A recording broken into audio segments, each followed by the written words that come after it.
ఆంధ్రప్రదేశ్లో కుటుంబ ప్రభుత్వం ఏర్పాటై దాదాపు ఏడాది పూర్తింది. అయితే ఈ ఏడాదిలో ఆంధ్రప్రదేశ్ పాలన ఎలా ఉంది, సంక్షేమ పథకాల అంశాలపై మనతో మాట్లాడడానికి బీజేపీ ఎమ్మెల్యే రాష్ట్ర ఉపాధ్యక్షుడు ఆదిరెడ్డి మనతో ఉన్నారు.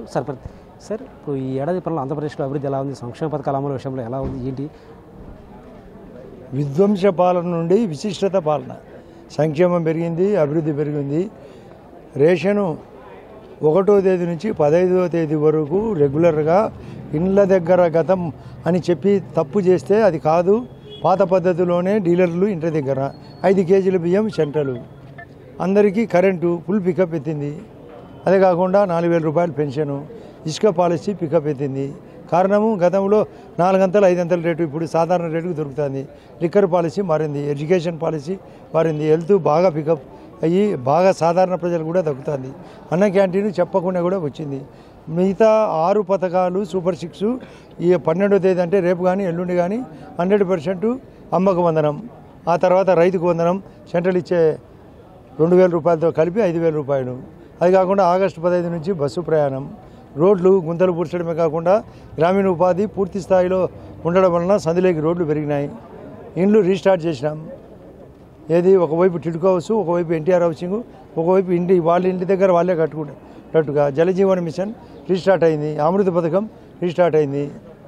అయితే ఈ ఏడాదిలో సంక్షేమ పథకాల సరే ఏ ఒక్క పథకం కూడా అమలు చేయలేదు. కేవలం పింఛను గ్యాస్ వీటికి సంబంధించి మాత్రం మిగతా పథకాలు అమలు చేయలేదు. బట్ రాష్ట్ర ప్రభుత్వం భారీగా అప్పులు చేస్తున్నారు. ఈ నిధులు ఎక్కడికి వెళ్తున్నాయంటూ వీటి వెన్నుపోటు దినంగా భావిస్తూ వైసీపీ వెన్నుపోటు దినంగా దాన్ని భావించారు. సో దీనికి వెన్నుపోటు దినానికి మీరు ఎలా చెప్తారు?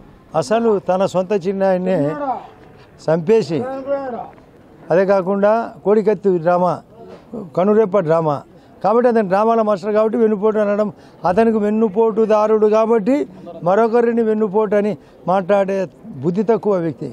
ఈ రాష్ట్రం బాగుపడేదే తనకి ఇష్టం లేదు. దైవాంశ సంబూతిని మాదిరి మాట్లాడతాడు. నాకు మాత్రమే దేవుడు ఉన్నాడు అంటాడు. సకల కోటి జీవరాశులకు దేవుడు ఉన్నాడని అతను తెలుసుకోడు. జరిగే అభివృద్ధిని చెప్పడు. తను 10 లక్షల కోట్లు అప్పు చేసేది చెప్పడు. కాంట్రాక్టర్ల బిల్లు ఎగ్గొట్టినది చెప్పడు. ఉద్యోగస్తుల ఈపీఎఫ్ ఆడుకునేది చెప్పడు.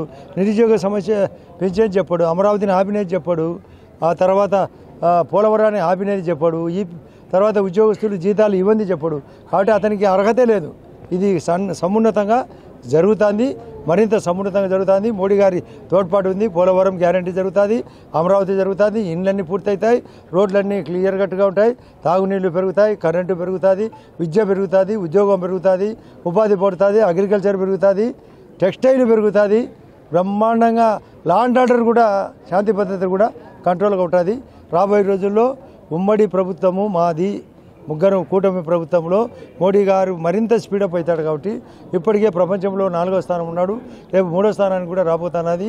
ఆర్టిఫిషియల్ ఇంటెలిజెన్స్ నడుస్తుంది, కమ్యూనికేషన్ పెరిగింది, ట్రాన్స్పోర్ట్ పెరిగింది, అన్ని రంగాలు పెరుగుతాయి. కాబట్టి మా చాటున 100% తిరిగి చంద్రబాబు నాయుడు అధికారంలోకి రాబోతున్నాడు. తల్లికి వందనం కానీ ఉచిత బస్సు, మహిళలకు ఉచిత బస్సు ఉంటాయి, ఇటు అంశంలో ఇప్పటివరకు దాటవేస్తూ వస్తున్నారు. వాటి అమలు చేయలేదు, ఎందుకు చేయడం లేదంటే కూడా ప్రశ్నిస్తున్నారు. అసలు స్పష్టంగా 12వ తేదీ నాడు తల్లికి వందనం, సెంట్రల్ ఇచ్చే యొక్క కిసాన్ సమ్మాన్ నిధితో పాటు స్టేట్ 5,000 కలిపి ఆగస్టు 15 నుంచి బస్సు ప్రయాణం అన్నీ జరుగుతాయి.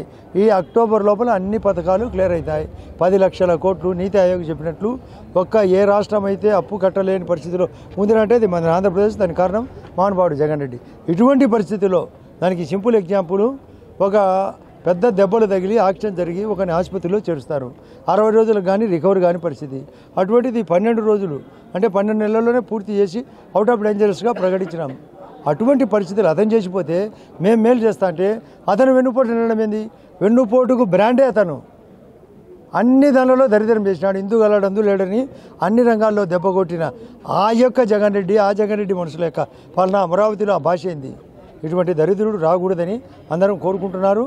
ఖచ్చితంగా 1 ఇయర్ పాలన బాగుంది, 11 ఏళ్ళ పాలన బాగుంది. రాష్ట్రాన్ని అభివృద్ధి చేయకుండా కేవలం వైసీపీ ఆరోపణలు చేస్తూ, నిందలు వేస్తూ డైవర్షన్ పాలిటిక్స్ పాల్పడుతున్నారంటూ కూడా చెప్తున్నారు. నిందలు వేయాల్సిన అవసరమే లేదు. అతను చేయని తప్పులు లేవు.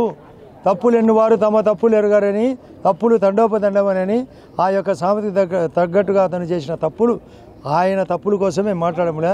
మేము 100% పర్ఫెక్ట్గా ఉన్నాం. అతని విలనిజం, మాది హీరోయిజం. అంటే కడప జిల్లాలో ముఖ్యంగా మీ కాన్స్టిట్యూన్సీలో జమ్మలడుగులో స్టీల్ ప్లాంట్ విషయంపై కేంద్ర ప్రభుత్వం కూడా కాస్త వెనకడికి వేసింది, రాష్ట్ర ప్రభుత్వం మాత్రం ఆదిలో తిరుగుతుంటారు. అంటే కేంద్ర ప్రభుత్వం ఎందుకు స్టీల్ ప్లాంట్ విషయంలో వెనకడికి వేసింది అంటారు? అసలు స్టీల్ ఫ్యాక్టరీ JSW రాబోతుంది. ఆల్రెడీ పనులు స్టార్ట్ అయినాయి, మీరు పోయి చెక్ చేయొచ్చు. గోడ కానీ, రోడ్డు కానీ, కరెంటు కానీ డ్రింకింగ్ వాటర్ కానీ పికప్ అయింది. అది తెలియక అది ఒక చాటున ఉంది కాబట్టి, కొండలో ఉంది కాబట్టి లేదనుకుంటున్నారు. అది రీస్టార్ట్ అయింది. రైట్. ఆంధ్రప్రదేశ్లో అభివృద్ధి ఏడాదిలకు దూసుకుపోతుంది. ప్రతి సంక్షేమ పథకానికి అమలు చేయబోతున్నాం. రాబోయే రోజుల్లో కూడా తల్లికి వందనంతో పాటు రైతు భరోసా, తర్వాత ఉచిత బస్సు కూడా తొందరలో ప్రారంభించబోతున్నారు ఎమ్మెల్యే అది చెప్తున్నారు. కెమెరా పర్సన్ సుదర్శన్తో Shiva, Big TV, Kadapa. For more videos like this, subscribe Big TV channel.